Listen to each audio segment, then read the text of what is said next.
প্রিয় শিক্ষার্থী বন্ধুরা, আসসালামু আলাইকুম। আশা করি সবাই ভালো আছেন। আজ আমরা অ্যাডভান্স অ্যাকাউন্টিং পার্ট 1 বই থেকে accounting for stock holder equity chapter থেকে কিছু অঙ্ক সমাধান করার চেষ্টা করব। আশা করি সবাই সাথে থাকবেন। তো প্রথমে দেখি যে এটা ন্যাশনাল ইউনিভার্সিটি বিবি অনার্স 2017 সালে যে অঙ্কটা এসেছে, আমরা যদি শুরু থেকে অঙ্কটা পড়ে দেখি। The stock holder equity accounts of Shyamal corporation on January 1, 2016 are as follows. এখানে শ্যামল কর্পোরেশনের কিছু তথ্য দেওয়া আছে।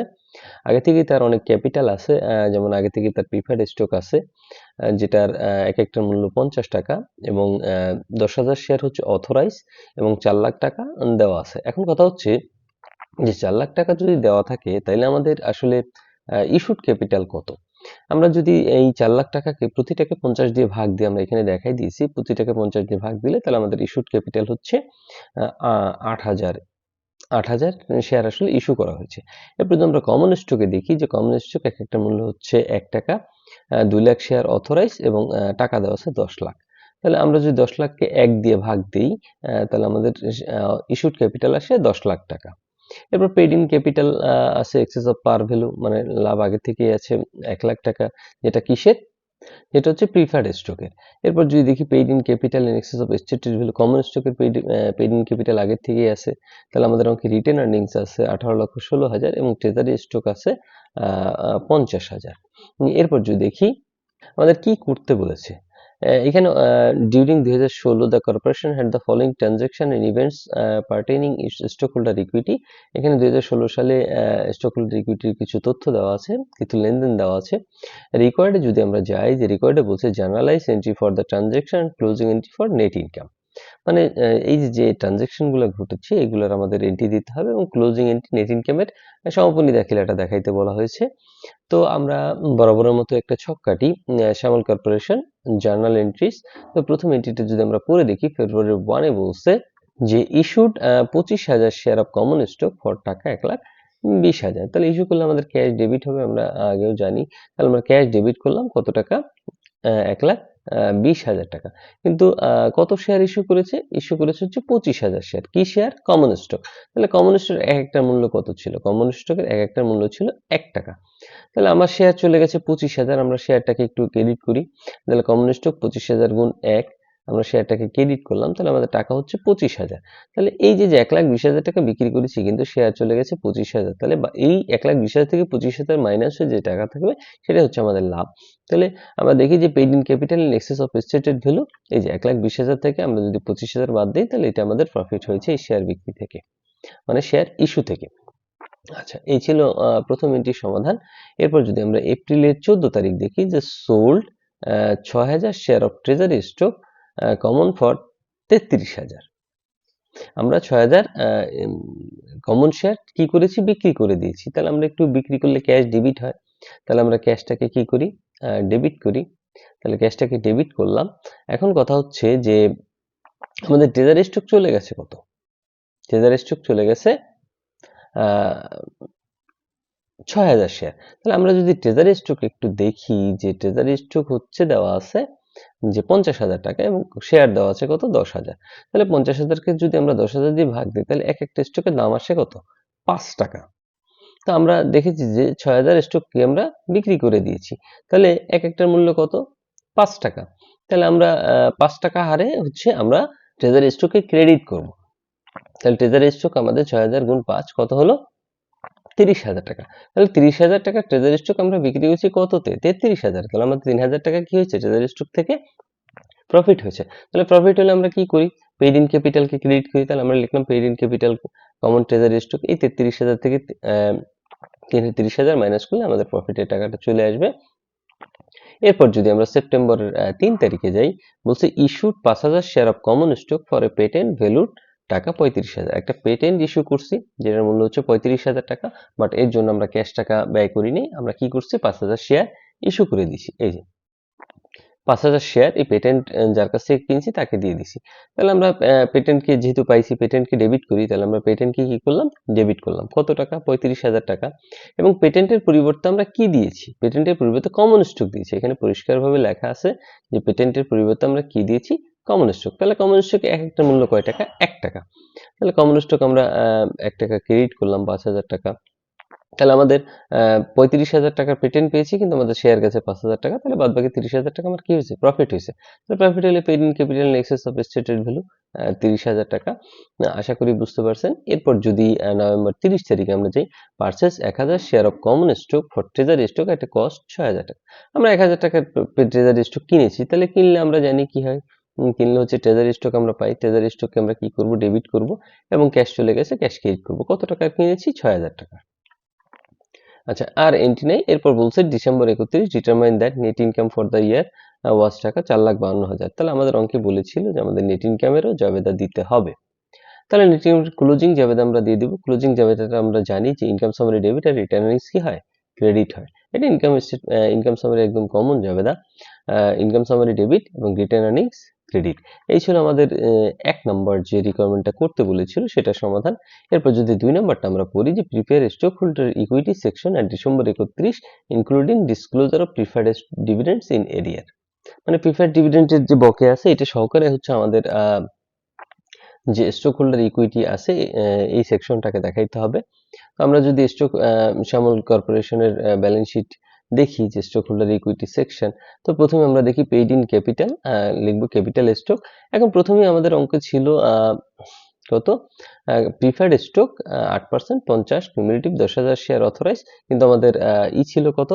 ইস্যু ছিল হচ্ছে 8,000। এই যে আমরা ইস্যুটা বের করে দেখাইছি।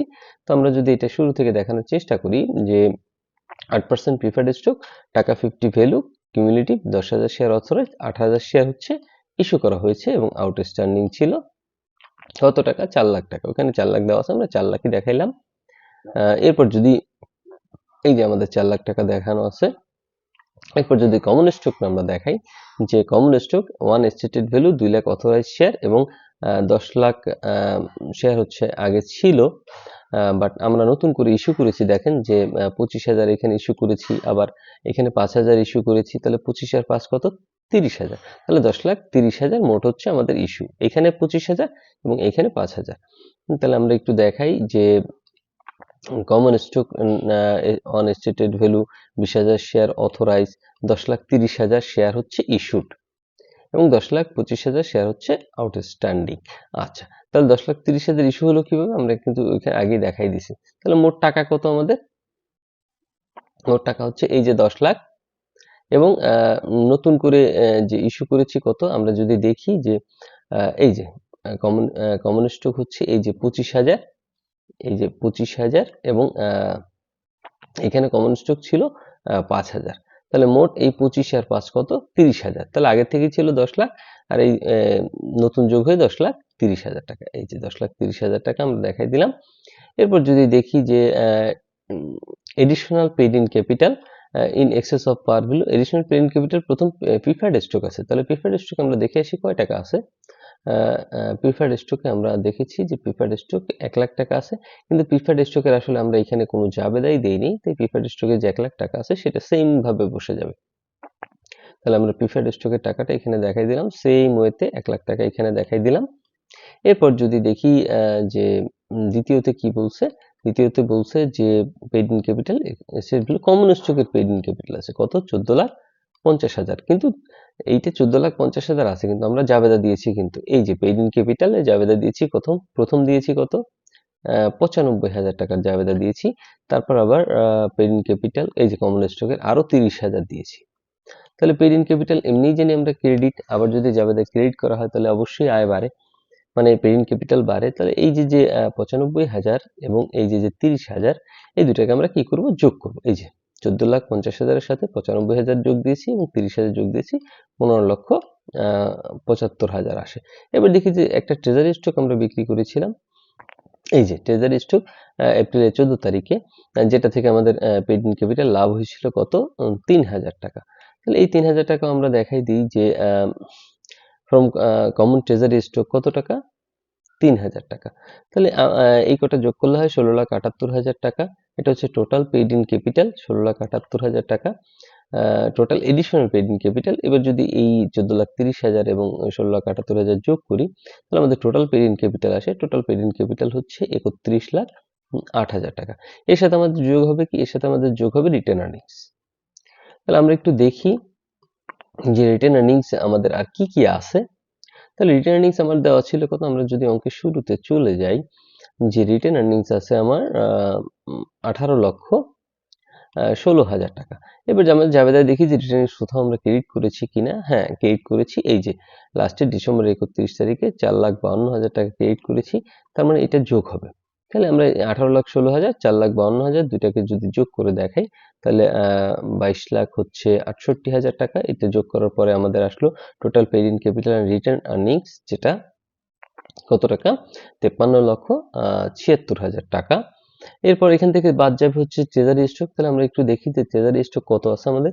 তাহলে ট্রেজারি স্টক আমার অঙ্কে আছে হচ্ছে এই যে 50,000 টাকার ট্রেজারি স্টক আছে। এরপর যদি দেখি আমরা ট্রেজারি স্টকে কিনেছিলাম না, বিক্রি করেছিলাম, এই যে এপ্রিলের 14 তারিখে ট্রেজারি স্টক বিক্রি করেছিলাম 30,000 টাকার। আমরা যদি জাবেদায় দেখি যে ট্রেজারি স্টক, এই যে ট্রেজারি স্টক আমার চলে গেছে কত টাকা, 30,000 টাকা ট্রেজারি স্টক চলে গেছে, তাহলে এটা মাইনাস হবে। তাহলে এই 50,000 থেকে আমরা 30,000 টাকা ট্রেজারি স্টক মাইনাস করলাম। এরপর আমরা ট্রেজারি স্টক আবার বিক্রি করেছিলাম কত তারিখে, নভেম্বরের 10 তারিখে, কত টাকা, 6,000 টাকা। তাহলে 6,000 টাকার ট্রেজারি স্টক আমাদের এখানে যোগ হবে, যেহেতু নতুন করে আবার বিক্রি করেছি। এই যে 6,000 টাকা যোগ করলাম, তাহলে এটা ক্যালকুলেশন করলে থাকে হচ্ছে 26,000 টাকা। যেহেতু এটা মাইনাস করতে লেস করতেছি আমরা, লেস করার পরে যে 53,50,000 টাকা থাকে, এটা হচ্ছে আমাদের এই অঙ্কের টোটাল স্টক হোল্ডার ইকুইটি। এই ছিল অঙ্কের সমাধান। আর ডিভিডেন্ড ইন এরিয়াস কত টাকা, সেটা যদি আপনারা দেখাই দিতে চান, দেখাই দিতে পারেন নোট আকারে। যেহেতু চাইছিল, সেটা হচ্ছে আমাদের 8,000 শেয়ার এবং সুদের হার ছিল 8% এবং 50 দিয়ে প্রত্যেকটাকে গুণ করলে 32,000 টাকা আসে। এই ছিল অঙ্কের সমাধান। আশা করি সবাই বুঝতে পারছেন। যদি কোনো প্রশ্ন থাকে অবশ্যই কমেন্ট করতে ভুলবেন না। ধন্যবাদ সবাইকে। আসসালামু আলাইকুম। প্রিয় শিক্ষার্থী বন্ধুরা, ন্যাশনাল ইউনিভার্সিটির বিবিএ এমবিএ সকল সাবজেক্টের পরবর্তীতে আপডেট পেতে এই ভিডিওটিতে লাইক করুন, চ্যানেলটি সাবস্ক্রাইব করুন এবং বেল বাটনে ক্লিক করে রাখুন।